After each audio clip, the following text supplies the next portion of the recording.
Oke, kita masuk ke al-murid hakiki, tapi ini juga sudah kemarin.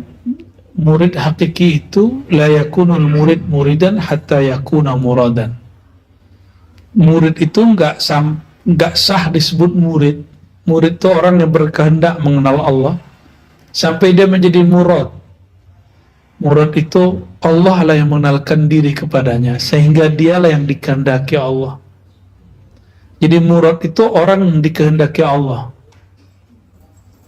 Ya, hadisnya dalilnya surah Asy-Syura itu ya. Allahu yajtabi ilaihi man yasha. Allah lah yang memilih hamba mendekat kepadanya.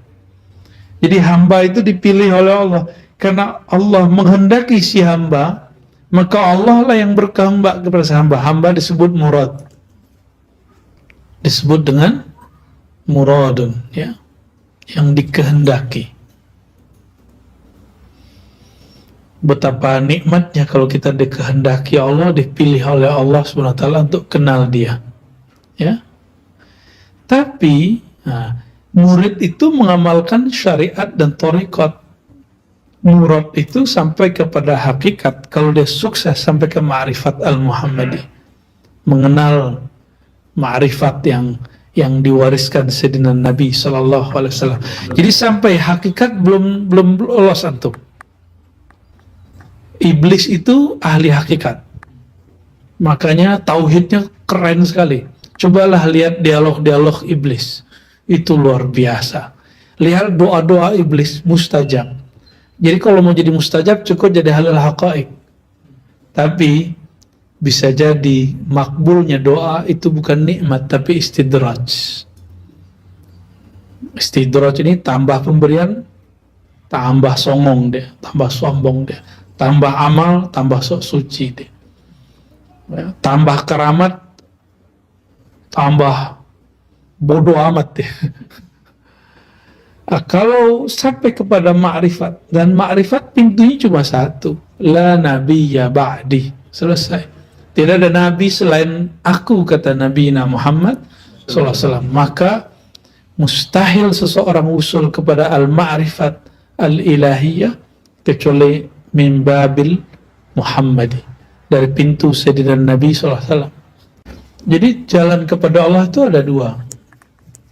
Ada jalan sebelum mencapai kesadaran bertuhan, namanya thariq qabla al-wusul. Ada jalan yang ditempuh oleh orang-orang yang sudah mencapai kesadaran bertuhan. Jadi orang yang sudah wusul, dia terus berthariqah. Ada thariqat lanjutannya. Nah, nggak boleh berhenti. Nah, ini kawan-kawan biasanya, apalagi di beberapa zawiyah, kalau sudah dapat gelar syekh atau mursyid, atau diperintahkan mimpin surau mursyid, atau macam-macam istilahnya, badal talqin, wakil talqin, udah nggak mau riyadhah untuk murid, dia nggak. Ini dia gagal, berarti gagal memahami, ya. Kan tujuan kita dawamul ubudiyah ilallah zahiran wa batinan, dawam berubudiyah kepada Allah zahir batin, sehingga muncul kesadaran menyembahnya seakan memandangnya, jika tidak merasa berintai-intaian dengan dia, ya. Berintai-intaian dengan Allah itu dalam babul jalal muncullah rasa takut, tapi bukan takut gelisah, takut tapi enak, takutnya ini enak. Dan yang kedua, al-jamal. Nah, ini muncul rasa rindu, syauk, rasa rindu. Nah, ini yang bikin orang saker, mabuk. Jadi kalau ada orang belajar zikir mabuk, ini tidak lagi masuk ke bab syauk fi jamalillah. Cuma lewat gurunya lewat Sayyidina Nabi Sallallahu Alaihi Wasallam. Nah, thariqah qabla al-wusul itu thariqah yang sudah banyak dibahas oleh para imam kita, misalnya As-Sarraj, ya, dalam kitab ilmu tasawufnya dia disebut maqamat sufi. Kemudian juga ada Imam Ghazali, sebelum Ghazali ada Abu Talib Al-Maki, Kutul Qulub. Itu semua menunjukkan makomat atau hal-hal tahapan yang mesti dijalani sebelum orang wusul. Begitu juga Imam Abul Qasim Al-Kushairi, ya. Nah, setelah wusul, itulah kalau antum baca kitab Fathur Rabbani, Syekh Abdul Qadir Jilani, itu kalau belum ada kesadaran bertuhan nggak paham tuh baca kitabnya. Jadi kalau baca kitab itu tasdik aja, ya, soap, sahih udah gitu aja ya. Kitab Ghazali itu dibagi makomat sampai ridho ikhlas khair. Tapi kalau sudah masuk bab baqa, bab tauhid, lalu dia bicara tentang fana, itu adalah bab ba'dal usul. Ya. Jadi di sini ada zullah, menghinakan diri. Nah, maka taubat itu menghinakan diri, itu sebelum usul. Semuanya karakter ibadah. Faqr, merasa memerlukan Allah, membutuhkan Allah. Haja, ittirar. Ittirar ini hanya mengadu kepadanya. Dan kita kejepit. Nah, ittirariyah ini manhaj kepepetiyah. Biasanya orang kalau udah kepepet, itu doanya mantap. Ya, marhaban Buya Al-Batiqiyah. Buya Asfi hari ini lagi pakai baju batik, baju ahli bid'ah. Marhaban Buya, fadal Buya. Ni'matil bid'atu hadhihi, ya. Terus ada tamaskun, hidup sederhana. Sederhana itu bukan berarti miskin. Sederhana itu antum kalau buang sampah, kalau bisa buang sendiri. Tapi namanya kadang teman kita berebut khidmat, ya. Aneh kasih tahu. Jangan hanya khidmat ke guru. Khidmat juga buat teman. Teman kita nih mau buang sampah, dia lagi nggak konsen. Ambil sampahnya, kita yang buangin. Teman kita kehausan, maklum orang kurang minum, fokusnya nggak beres. Kita ambilin, kita anterin buat dia. Itu namanya khidmat lil ikhwan. Jadi dalam thariqah itu ada adab ma'al ikhwan, adab kepada sama santri, sama murid. Nah, apalagi husnuzan, berbaik sangka. Jangan hanya ngomong baik ke guru, tapi juga ngomong tawadhu ke teman, ngomong lembut ke teman. Itu satu hal yang mesti kita praktekkan mulai. Ya, selama ini kan sudah mulai berhasil nih beradab kepada guru. Saya lihat sudah oke. Dan sudah nggak mulai beda-bedain, ya. Mau ke siapapun yang duduk di sini guru, kecuali ente cum duduk di sini. Ya, kalau maju duduk sini itu lagi ngorok deh biasa.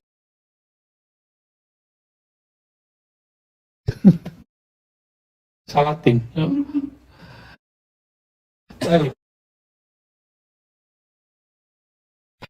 Merendahkan diri.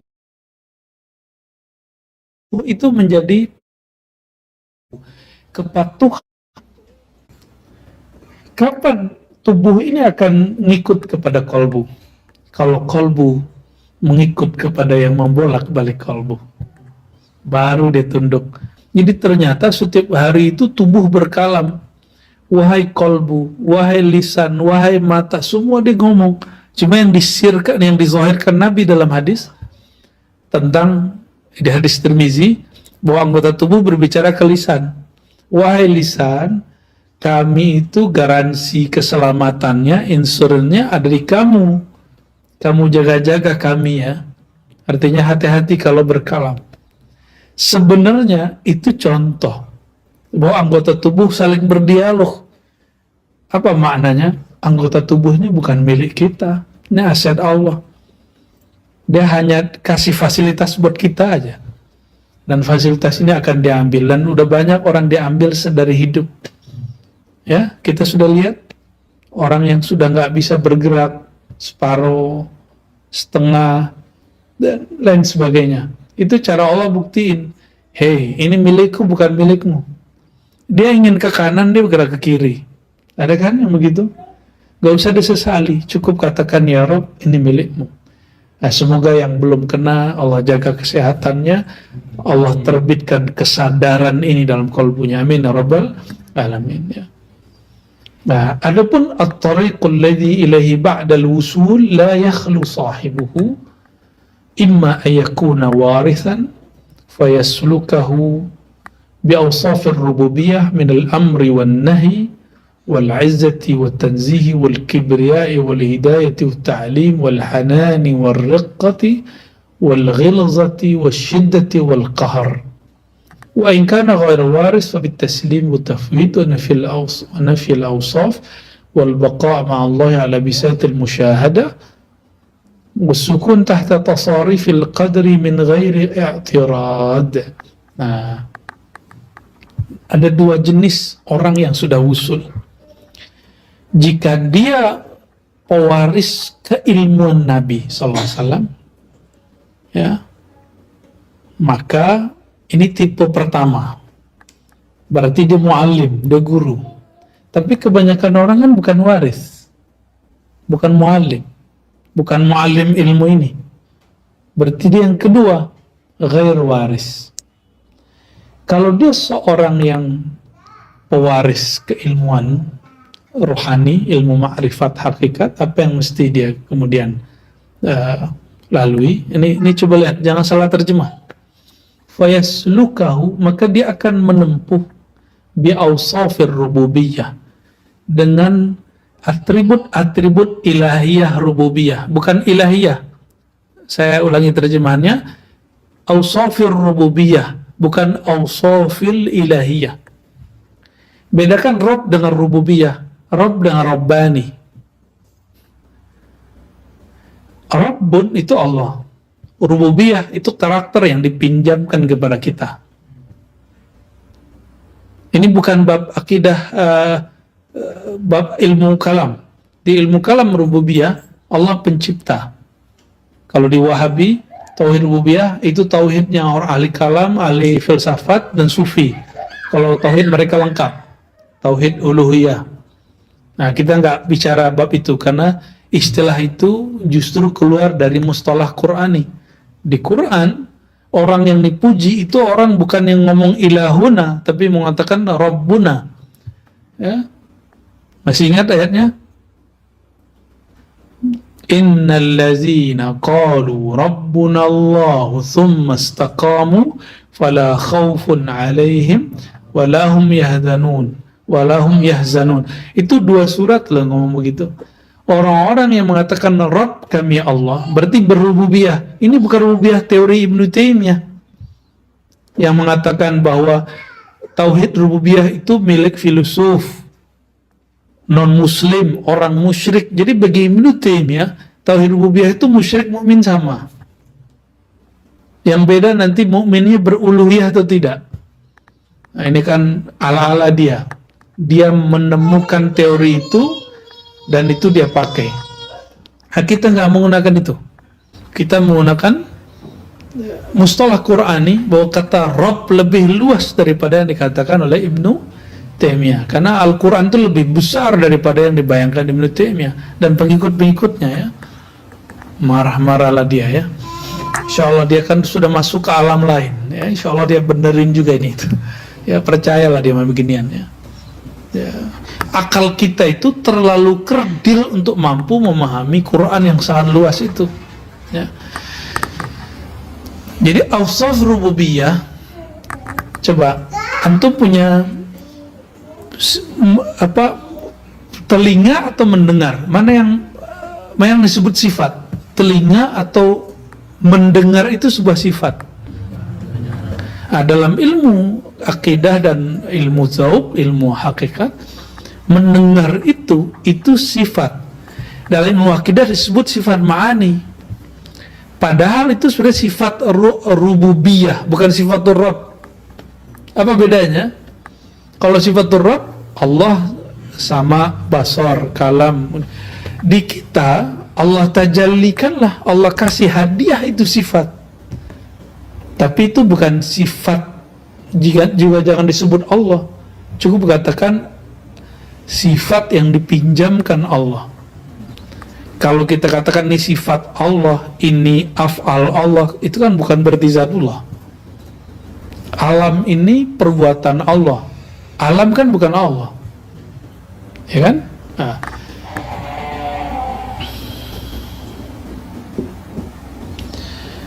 Fayaslukahu bi asafir rububiyah min al-amri wan nahi. Jadi yang ahli akidah coba ganti dulu istilahnya. Ini bukan istilah akidah, ini istilah zauq. Ya, dengan sifat-sifat rububiyah, apa saja sifat rububiyah itu? Al-amr wan nahi, wal izzati wat tanzih wal kibriyai wal hidayati wat ta'lim. Maka seorang guru, coba lihat guru nyuruh nggak amalan ini? Nabi begitu nggak? Nah, itu Nabi lagi pakai sifat amr wan nahi, namanya sifat rububiyah. Apalagi wal izzati wat tanzih wal kibriya. Nah, bukan berarti Nabi itu sombong, izzah, tanzih dan kibriya, enggak. Allah jika bertajalli dengan keagungannya, dengan kebesarannya, kalau bertajalli itu hamba bukannya sombong, justru si hamba kalau berkalam, maka kalamnya itu akan membuat orang-orang merasakan kehadiran Allah itu maha hebat. Itu yang disebut tajalli kibriya illah. Bukan kemudian dia menjadi Allah, bukan. Ya. Kecuali, ya, maka waris ini terbagi dua. Ada waris yang salik wasil, ada waris yang majzub wasil. Apa arti salik wasil? Salik wasil ini dia menjalani dari awal, dia jadi murid, lalu Allah usulkan dia. Sedangkan yang kedua, orangnya majzub dan dia usul. Nah, tapi ada seorang guru saya menambahkan satu lagi. Kalau majzub ini kan fana dalam mahabbah. Kalau yang ketiga itu baqa dalam musyahadah, itu malamatiyah. Baqa dalam baqa loh, bukan hal. Kalau hal itu sesekali aja, kadang merasa, kadang tidak. Kalau orang malamatiyah hakiki, aslinya dia, kalau Allah ganti sedikit jadi mahabbah, dia jadi majnun dipandang orang. Dia bukan majnun, dia terlihat majnun. Kalau ada orang gila cinta itu enak, nikmat. Asik gak, Bang Dok? Lagi mabuk kasmaran tuh enak. Maka mabuk dalam cinta kepada Allah itu lebih nikmat lagi, lebih gila lagi, lebih dahsyat lagi.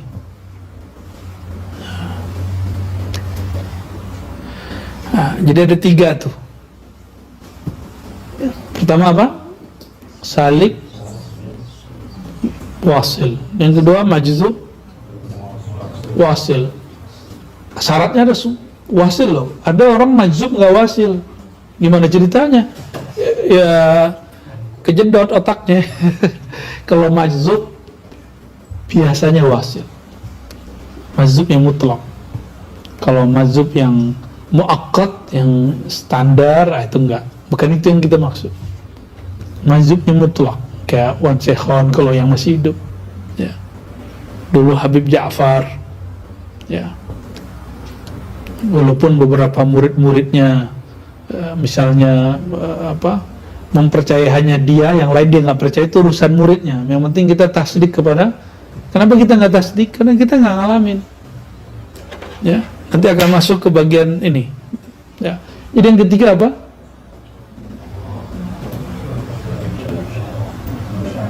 Namanya belum aneh kasih ya. Tadi salik majzub, salik wasil, majzub wasil. Ini apa nih? Itu penamaan di belakangnya. Apa namanya? Ayo Bu ya, kasih nama Bu ya. Inilah sebuah al-arif billah.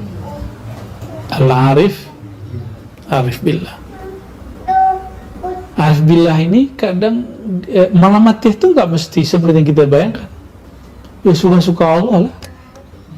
Ada yang dia nyamar jadi guru, ada yang nyamar jadi pemimpin, ada yang nyamar jadi apa aja, jadi pedagang, ada yang nyamar jadi pecinta dunia, ada yang nyamar aja kerjaan mereka. Jualan apa dek? Salatin jualan apa tuh? Oh lagi ngajar. Lagi ngajar. Malu. Allahumma salli ala sayyidina.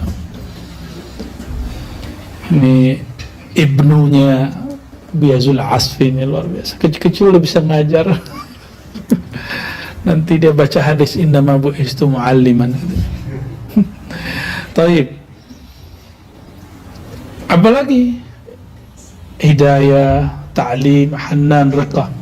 Jika dia tidak salik yang wasil tapi dia majzub, itu kayak Sayyidina Al-Hallaj. Sayyidina Al-Hallaj, apa yang terjadi pada beliau? Kibriyanya Allah itu berzahir pada dirinya. Bukanlah itu Hallaj yang berkata anak Allah, yang berkata saat itu Allah. Oh Allah bertenasuh dong mereka. Enggak, Allah nggak perlu inkarnasi. Jadi ruhnya Sayyidina Hallaj itu ketika Allah bertajalli, fanalah kediriannya. Maka Allah pinjamlah. Tapi benarkah ibarat ini Allah meminjam kepada yang dia punyai? Tapi ini cuma ibarat aja. Allah gunakanlah kalamnya Hallaj untuk berbicara, akulah Allah, karena dia sedang fana di situ. Tapi tetap saja ar-rabbu rabbun wal abdu abdun, hamba Tuhan. Itu orang mabuk. Ini antum gak bisa terima. Kenapa hadis Nabi Imam Muslim antum bisa terima?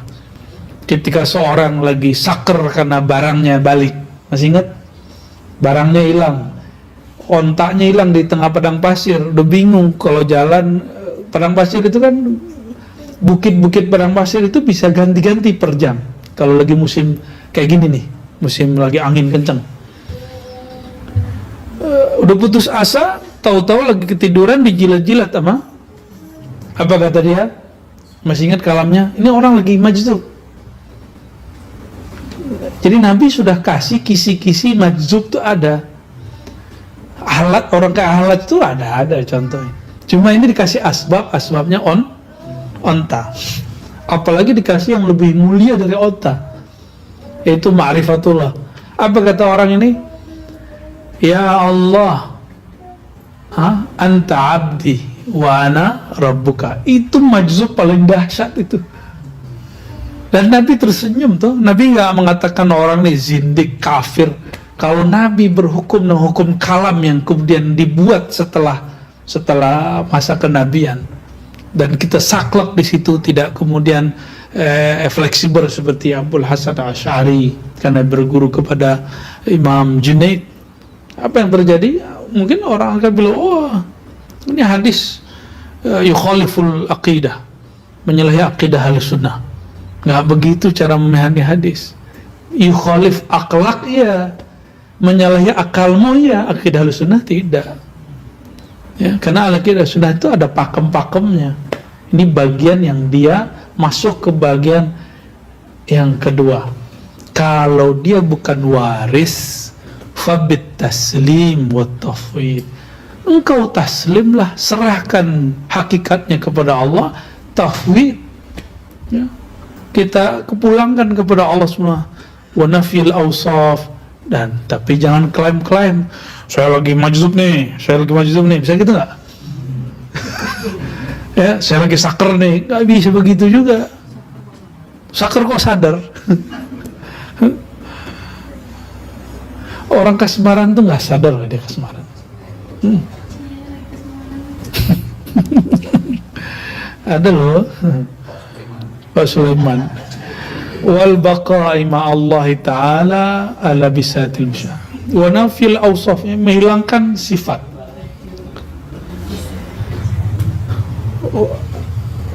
Jadi mereka ini makomnya di mana? Di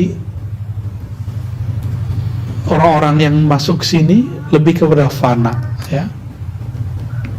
Nah, tapi kemudian nggak boleh berhenti di situ. Orang-orang awam yang tasdik, nah ini dalil kita bahwa yang boleh masuk ke ilmu ma'rifat tidak hanya orang alim, tapi juga boleh orang yang tidak bisa baca kitab kuning. Dalil terkuatnya Sayyidina Muhammad SAW. Apakah beliau mampu baca kitab kuning? Pernah kuliah nggak di pesantren? Nabi Muhammad SAW pernah kuliah di tempat Buya nggak? Pernah ngaji kitab baik kuning nggak? Jurumiyah, enggak kan? Mantan takrib, mantan takrib kali ya, mantan yang pernah dideketin. Apalagi pernah nggak belajar Sunan Abu Daud Tirmizi Nabi Muhammad? Enggak. Justru semua itu sumbernya beliau, dan beliau la yaqra kitab ad-dunyawi. Beliau nggak baca kitab-kitab duniawi, karena beliau lah sumber kitab. Ngapain kita membaca kitab ini? Maka yang disebut wal kitabil mubin, tafsirnya ada yang menyebut kitabul mubin Al-Quran, yang menyebutkan Lauh Mahfuz. La indi huwa al-qalbul Muhammadi, qalbu Sayyidina Muhammad sallallahu alaihi wasallam, insya Allah, ya. Kenapa? Cobalah antum melihat semua disertasi yang ada hari ini di kampus-kampus Islam, bahkan kampus umum, itu dari qalbu Nabi Muhammad sallallahu alaihi wasallam. Lagi ngajar, bro. Ya.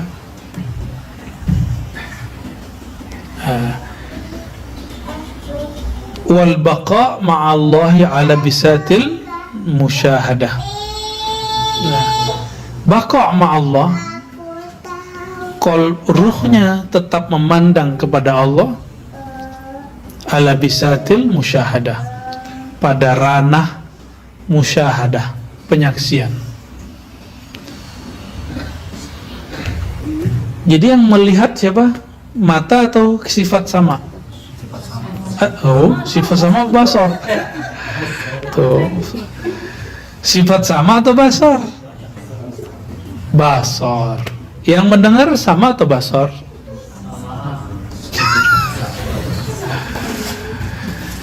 Saya mau tanya lagi, kalau tubuh ini milik Allah, yang mendengar itu milik Allah bukan? Benar, milik Allah.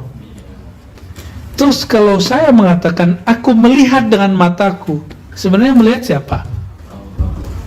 Allah memperlihatkan kepada kita.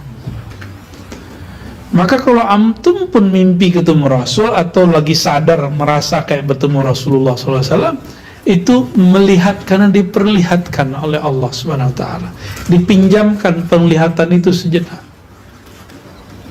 Kok nggak setiap hari? Kok setiap hari nanti saker, majzub, nggak kuat.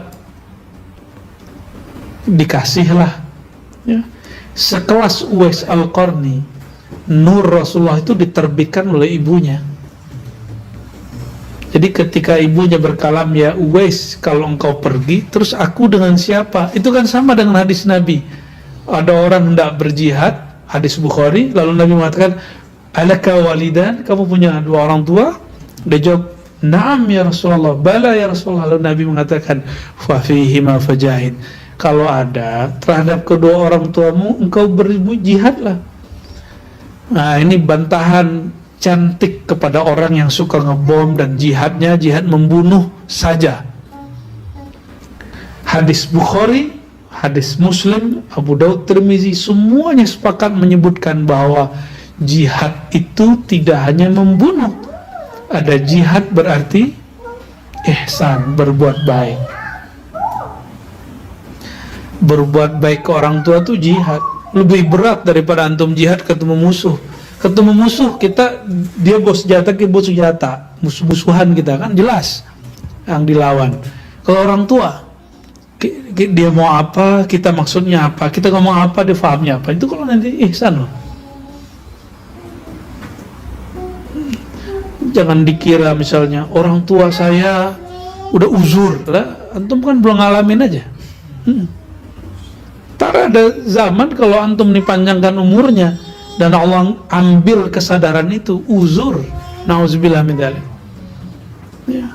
Waktu kecil uzur loh kita, anak kecil bisa ngapain tuh? Tuh, baby diambilin, dimaklumi, ya, kan nggak boleh dimarahin, ya kan? Nah, nanti ketika kita tua balik lagi seperti itu, ya. Oleh karenanya teman-teman yang bukan Allah, taslim, tafwid ini menjadi salah satu karakter yang mesti kita pakai dalam bab ghairul waris, ya, karena kita tidak mewarisi. Di ujungnya disebutkan ini puncak orang-orang yang Allah berikan usul tapi dia bukan muallim. As-sukun tahta tasarrufil qadar. Dia bisa tenang di bawah pergerakan takdir Allah Ta'ala min ghairi i'tirad, tanpa protes. Takdir itu nggak hanya masalah duit, jodoh, hidup, mati, tapi juga masalah anugerah zikir. Itu juga bagian dari takdir. Kok temanku lihat ini aku tidak, temanku ketemu Nabi aku tidak, temanku merasakan A aku kok tidak. Nah, itu bagian daripada takdir. Ridho nggak? Harus ridho.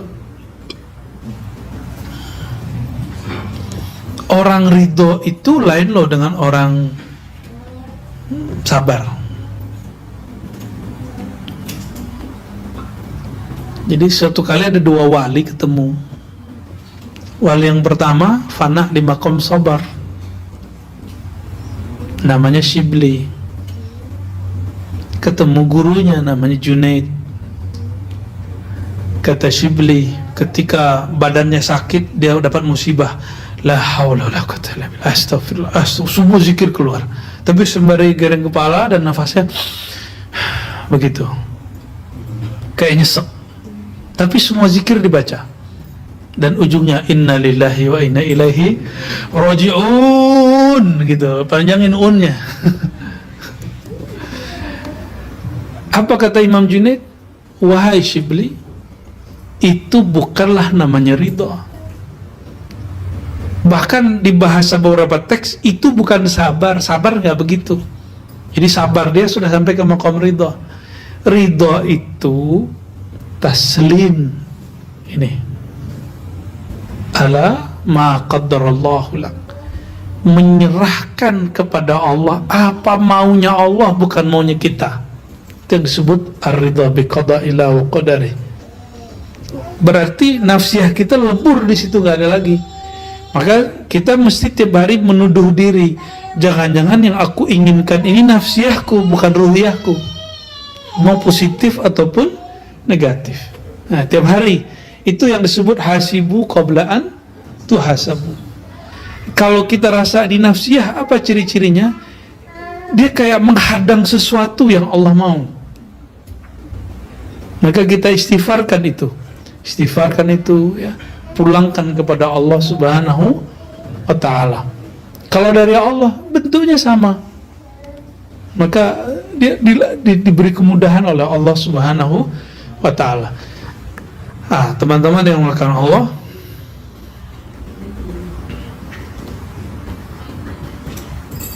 jadi usul, orang usul ini tetap saja dia bersyariat, ya, kalau dia waris. Waris yang mana? Salik yang wasil. Bagaimana majzub? Syariatnya majzub apa? Orang dalam ilmu syariat, orang mabuk diapain? Disuruh sholat. Orang cuma mabuk karena khamar, itulah yukallaf, itu syariatnya. Jadi syariat orang mabuk gak disuruh sholat. Loh, kok ada orang teriak-teriak masalahin abah wad syekhon, udah gak sholat. Loh, orang mabuk suruh sholat. Orang tidur aja disuruh sholat gak bisa. Bangunin dulu tidur, baru disuruh sholat, ya gak? Orang tidur disuruh sholat gak? Bangunin dulu dia, baru dia kena hukum syar'i. Orang tidur gak sholat ya gak dosa. Maka kalau mau nyuruh orang tidur sholat, bangunin dulu. Kalau nggak, antum namanya bahlul. Itu bukan ilmu mantik, bukan, serius.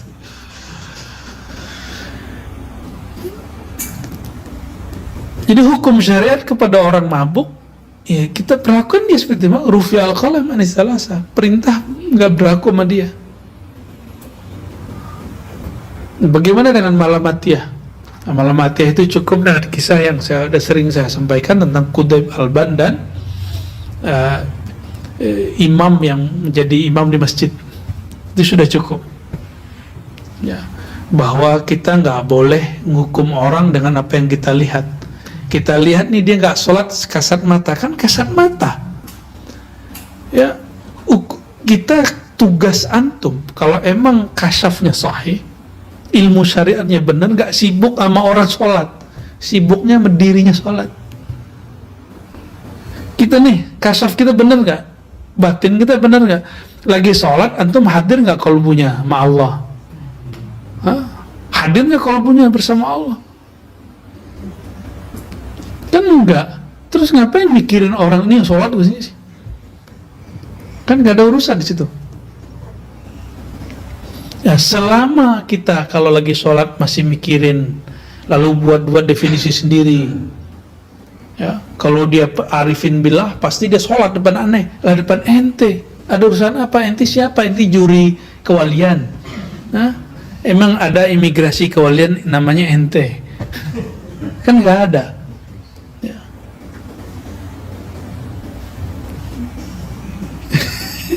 Halo. Mau jadi mu'alim juga ya, mu'alimah ya.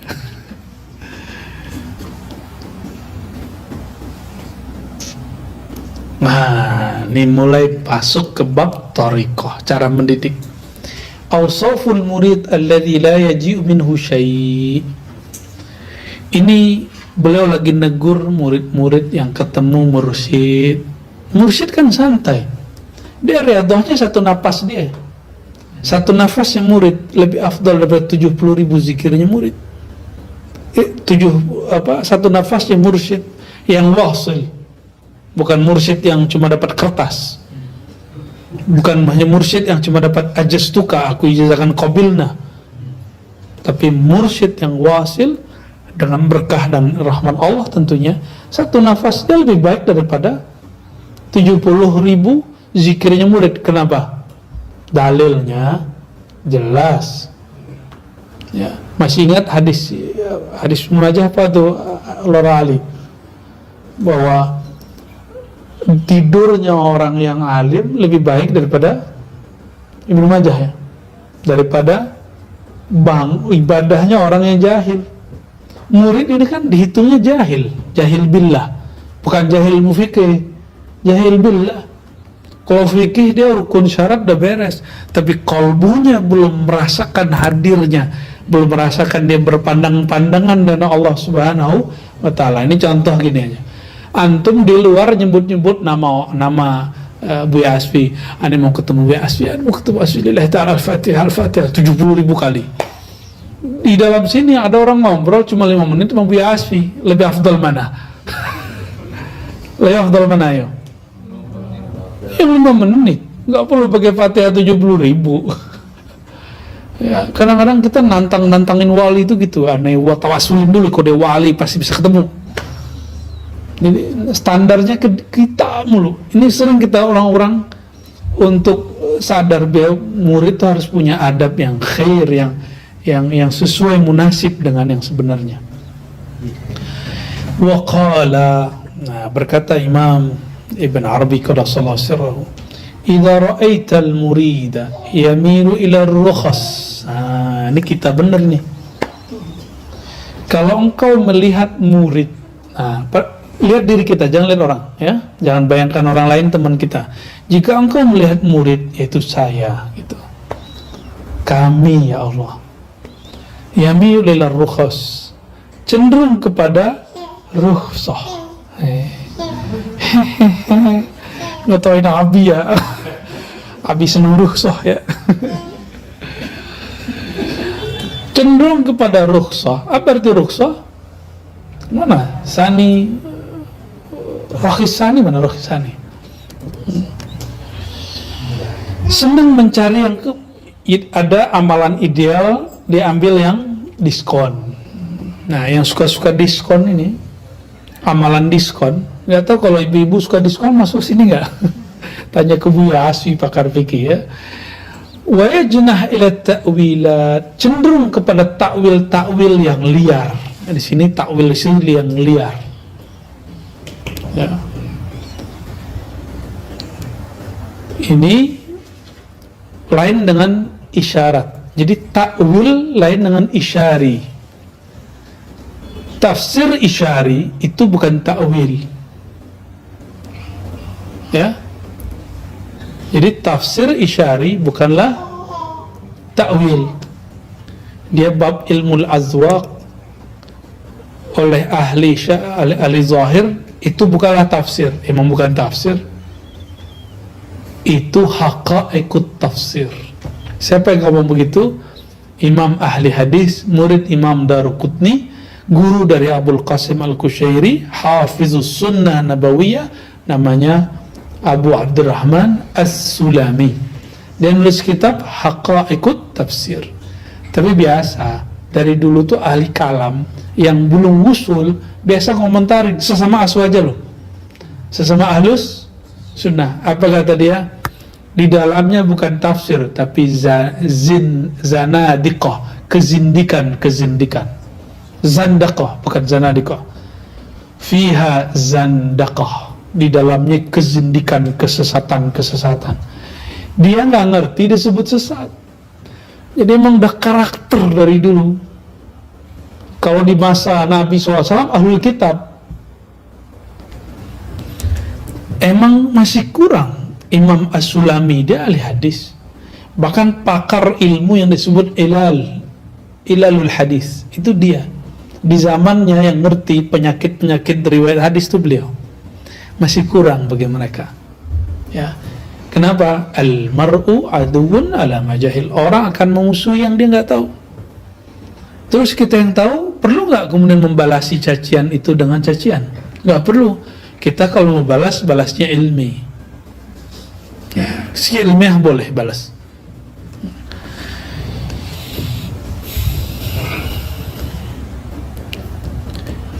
Jadi bedakan yajnah ila ta'wilat, cenderung kepada penakwilan, itu sering mengandai-andaikan makna ayat. Itu lain dengan isyari. Isyari itu enggak. Isyari langsung masuk ke dalam kolbu, dan itu kebenaran yang diperoleh orang yang dapat isyarat.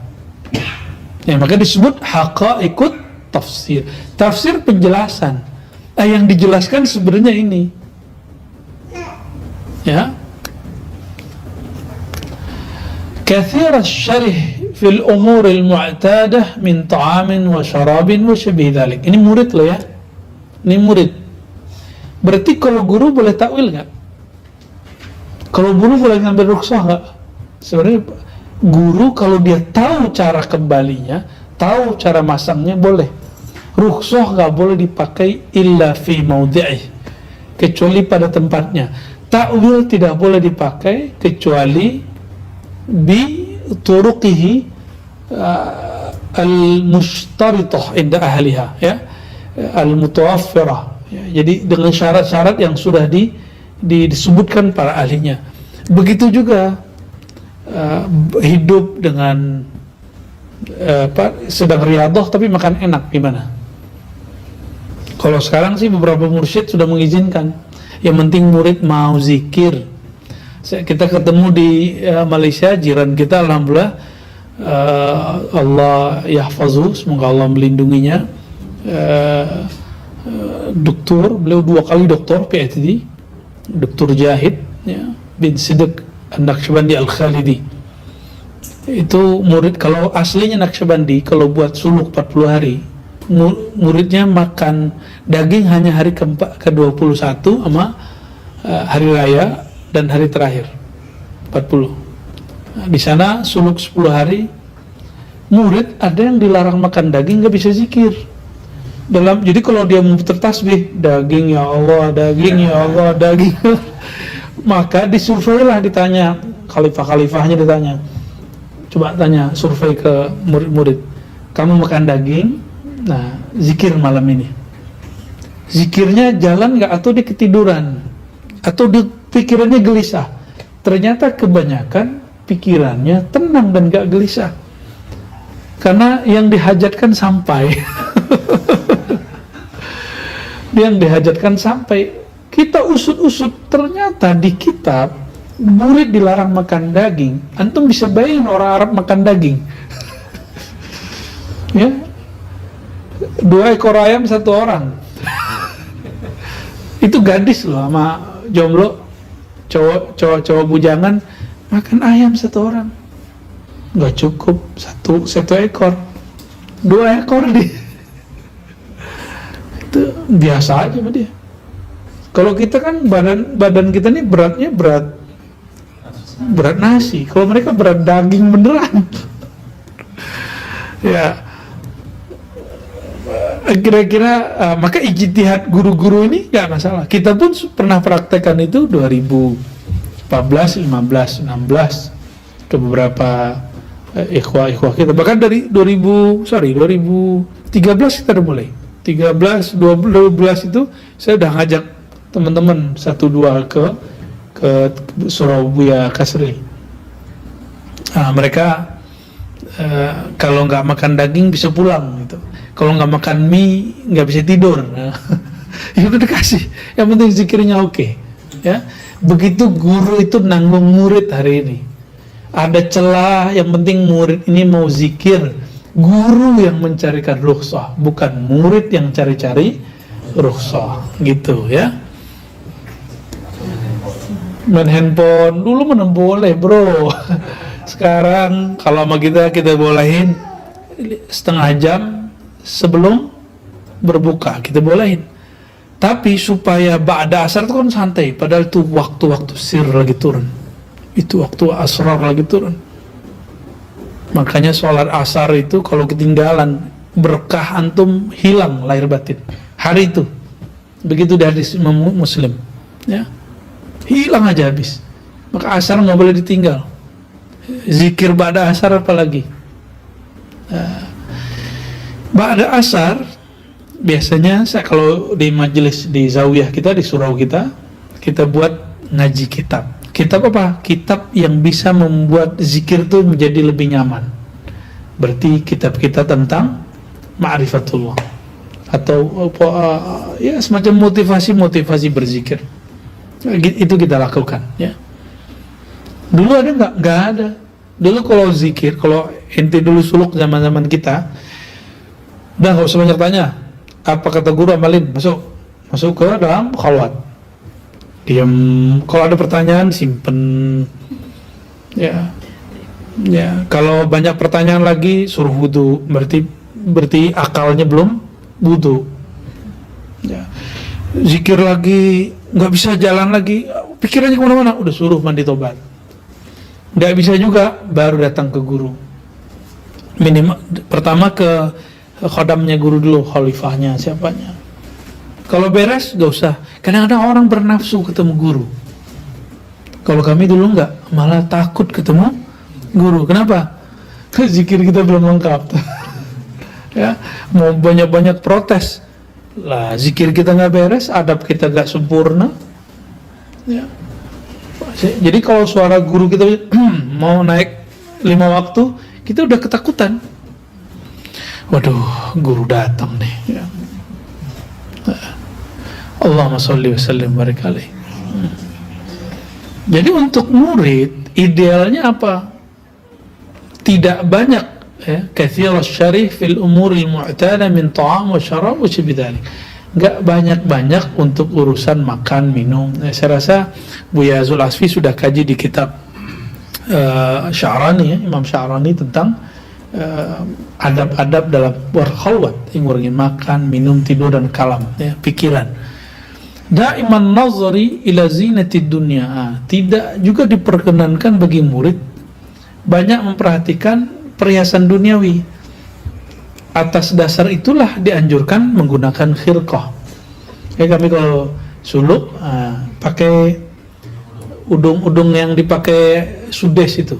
Cuma aneh, orang di kampung itu ya, asal ngomeng aja, asal ngemeng. Kalau Syekh Sudes boleh, kalau kita nggak boleh. Itu orang Arab, antum datang orang Arab ke sini. Ini bukan negeri yang pakai udeng-udeng kemana-mana, bukan pakai apa khirqah itu kemana-mana. Apa nyebutnya? Betrok atau apa namanya? Semah apa?